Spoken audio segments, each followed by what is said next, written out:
Welcome to Mary's Creative Decor and Furniture Redesign.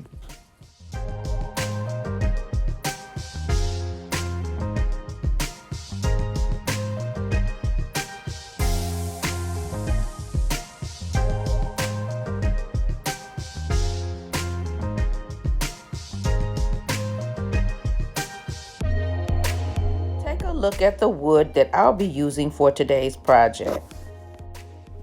This wood was brought over to me by a client. She wants me to make valances for her home. I have 3 sizes to make: a 45-inch valance, a 72-inch valance, and a 114-inch valance. So I'll have to cut this wood up to make it work for me. The good thing about these wooden pieces is one piece is 45 inches and another piece is 72 inches, which is the dimension that I need for my windows. For the third window, I'll have to cut 2 of the 72-inch pieces and put them together to give me my 114 inches. I'll also have to find a way to make the middle arches the same or at least similar. So I have lots of work to do and lots of cutting. So stay tuned, guys, and see how it turns out. So I had my husband trim down the boards to make them straight.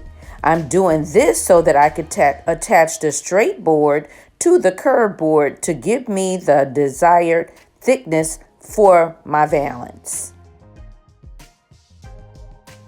Now I'm using the hacksaw to take 15 inches off each end of the 72-inch board.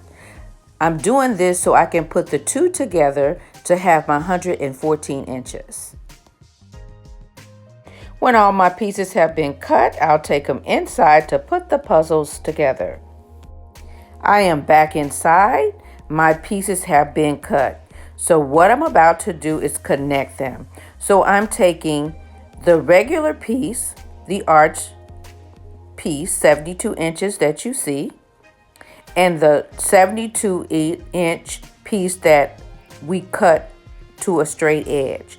And now I want to attach the 2 together. This will give me about 10 inches in height, which is the height I want my valance. So to attach them together, I'll be using these wooden dowels. I don't have a Craig jig, so I'm going to have to do this the hard way. I'm going to use a drill bit and mark it off with tape the dimension of my dowels. My dowels are 1 1/4 inch. So I'm taping off my drill bit at 3/4 of an inch. And I'll drill a hole on both sides of the wood.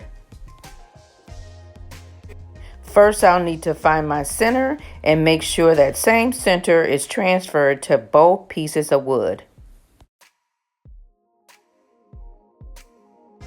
I'll use my square to transfer that mark to the middle of the top of the wood where I want my hole. And then I'll also measure to make sure that I'm putting that hole in the center of this wood. I'll do this on both pieces.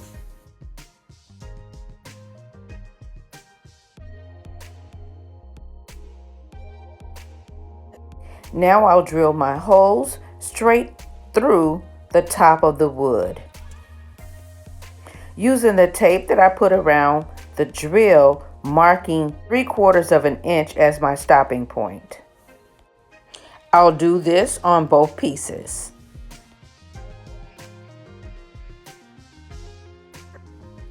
I'll add wood glue to my dowel, put it in the hole, and then add wood glue to go up and down the top side of the board.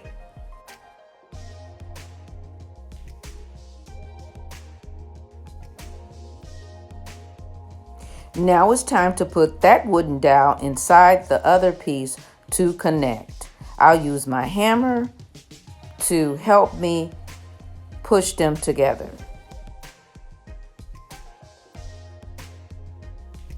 I'll add clamps to hold them firmly.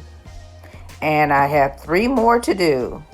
Everything is connected to give me my 10 inches. Now we're working on the 114-inch valance. I cut 15 inches off the center of both valances, and now I'm about to connect them together. I'm going to follow the same process to use a dowel pin to hold these two together. I'll be using 2 dowel pins. I'll use one in the top and one in the bottom, and this is just to make sure that it is secure. Now that I have all my front pieces connected, it's time to make the sides and the top of the box. I purchased 3 1x6 by 8 feet and 1 1x6 by 10 feet. This I'll be using to make the tops and the sides of my box. I'll be cutting 2 pieces at 10 inches long, which will go on the sides, and 1 piece 70.5 inches long and 1 piece 43.5 inches long. And this will go over the top of each piece. And now we're just going to walk over, and I'm showing you the 114-inch piece. You can see where I added metal brackets just for extra support. The 10-foot piece will be used for the 114-inch window, but I will need a little help with that one, so I'll wait for my husband. Now it's time to connect the pieces. I'm going to take the 10-inch piece connected to the sides, and then the longer piece will be connected to the top.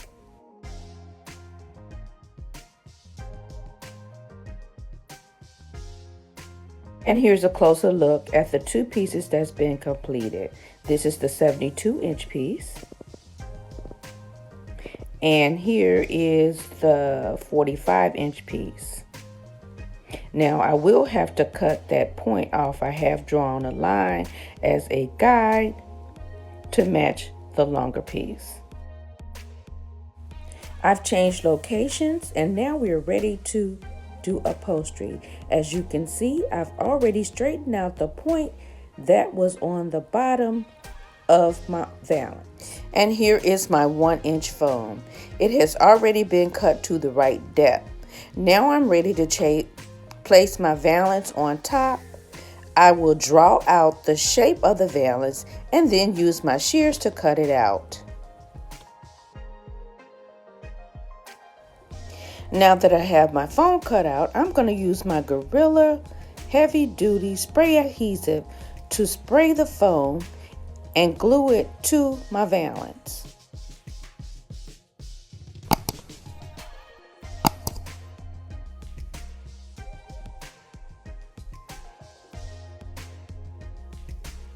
For the sides, I'll be doubling up some quilting batting to glue to the sides. Now I'm ready for upholstery. The client brought me a curtain that she wanted me to use for the upholstery. I've taken the curtain, measured it, cut it out 14 inches wide, and now I'm going to use this to cover my valances.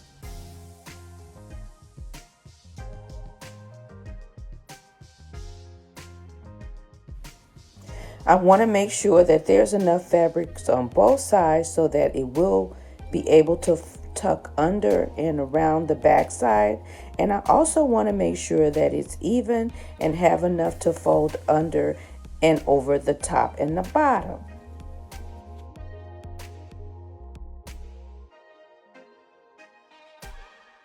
Once everything is smoothed out and even, I want to make my first staple in the back, smoothing out my fabric, not pulling it too tight, and then make a staple in the front. Now that I have the first 2 staples in, again, I want to make sure everything's smooth and even, and then I want to do that same staple on the sides. Smoothing and pulling tightly around on one side, staple in the middle, and then do the same on the opposite side.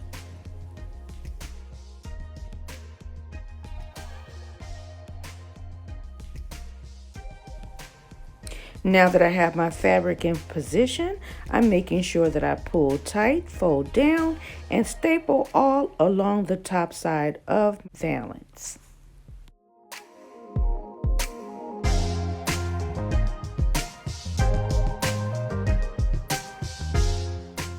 Now it's time to decorate my valance. I have some gold yarn that I've cut down to about 16 inches. I found the center of my board. I took a safety pin or a straight pin, put it in the center, and then I measured out 6 inches from the center. Every 6 inches, I placed a straight pin. Once I had everything measured out, I took yarn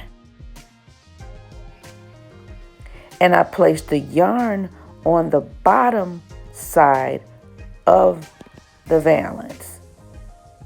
I used hot glue and glued it down. I want to take that yarn and I want to take it on an angle going across the top every other pin. I'm trying to achieve a harlequin pattern on the top of my valance. Now I want to pull the yarn from the bottom and I want to pull it to the right. I'm going to use my hot glue gun and glue it down. Now I'm ready to glue my second piece. I pull it up from the bottom of my valance. I pull it over to the opposite pin and I glue it down. I also use another piece of the cut yarn to glue down with it, holding it in place until it dries. I have 7 pieces of yarn on the bottom. Each piece will go just to the opposite pin on the top of the valance. I'll add another piece of yarn and glue it down. So everything on the bottom goes to the right. We'll flip it and everything on the top will go to the left and get glued to the bottom. And this is what it looks like.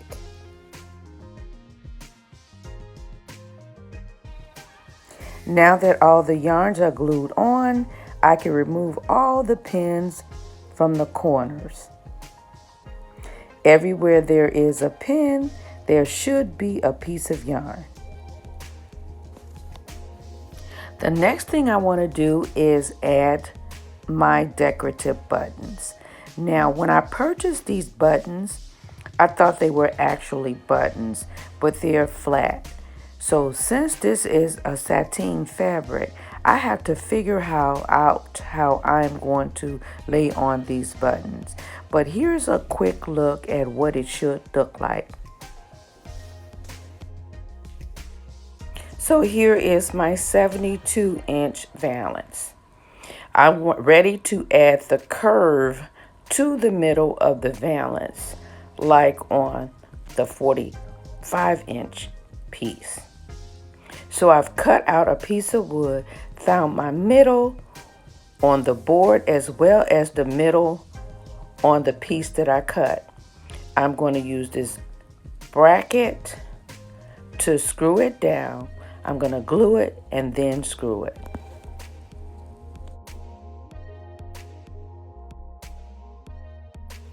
I decided to add 2 brackets, one on either side of my center mark. And here is what it looks like from the outside. Now I'm going to quickly add the foam to my valance and we'll be right back. Now here is the bottom of my board. I'm going to quickly try to describe how I made my harlequin design. As you can see, I used a marker as opposed to pens. I took my marker, I found my center, and then I went out 6 inches on either side. I also transferred that marker underneath.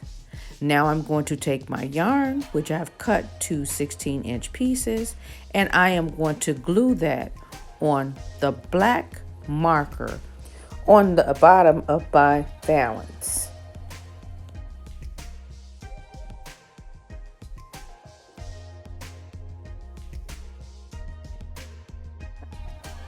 I've added my yarn to all of my marks, and there are a total of 12 marks at 6 inches apart on a 72-inch board.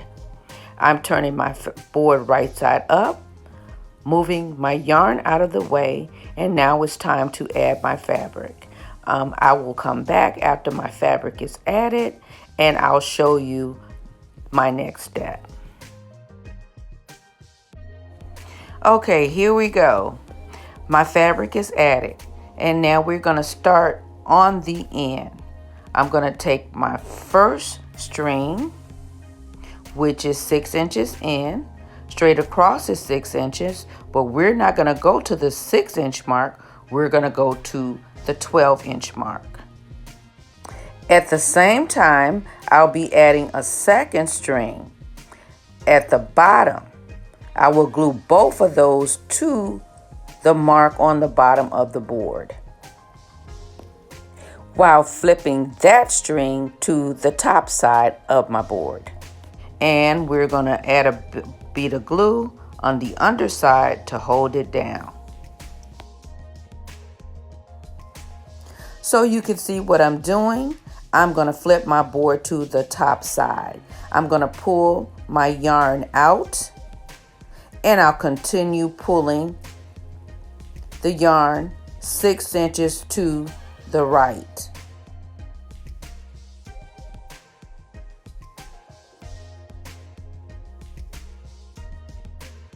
Remember to add that second piece of yarn to come back to the front side.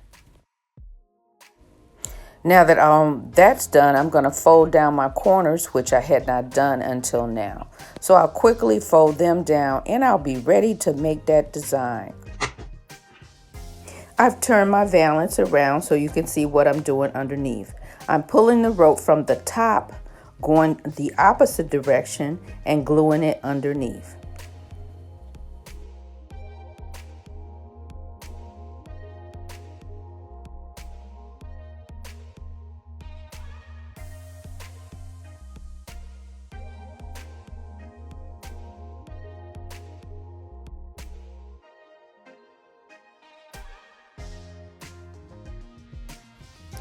Now I'm ready to add buttons. I picked up these buttons from Amazon, and these are upholstery buttons, flathead. I purchased them because they have the long needle. And then I purchased these little flat buttons to go on top. I actually purchased them first, and I thought they were buttons. And when I couldn't sew them on, I purchased the flathead. Now what I intend to do is glue the pearl and diamond button to the top of the flathead, and I will be using this on my valance. First, I'm going to take my upholstery tacks and I'm going to push them down through the foam.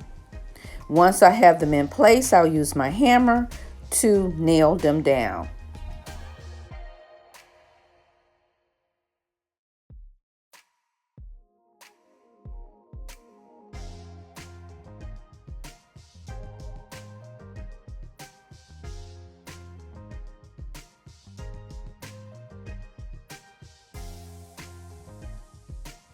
Now that they're nailed down, I'll use E6000 to add the buttons to the top of the flathead tacks. When I am done, I will show you all 3 of my valances together. Of course, I can't fit them on the wall because they're not for my house, but at least you can have an idea of what they truly look like. And in the interim, I would like to show you guys the project that I want to work on next week. I need your help. trying to decide what I want to do with this dresser. So if you're watching this video, make sure you leave in the description box any comments, any ideas on what I can do with this piece. I'll be waiting for your comments. And here are all 3 of my valances complete. I think they turned out absolutely lovely. I think my client will love them. Now, she did choose her own material. She brought it to me. She even brought me most of the wood that I needed to make these valances. All I did was cut it down to size and made it work. Now, for the buttons, I couldn't find any buttons or anything to use that to fit the description of what she said she wanted, so I made them. So if you have enjoyed this video, you know what to do. You want to hit that subscribe button. You want to make sure that you share this video with your friends and family. And don't forget the notification bell so you'll be aware of all of my upcoming videos. I want to say thanks for watching and have a wonderful, wonderful day. God bless, and I'll see you in the next one. Bye.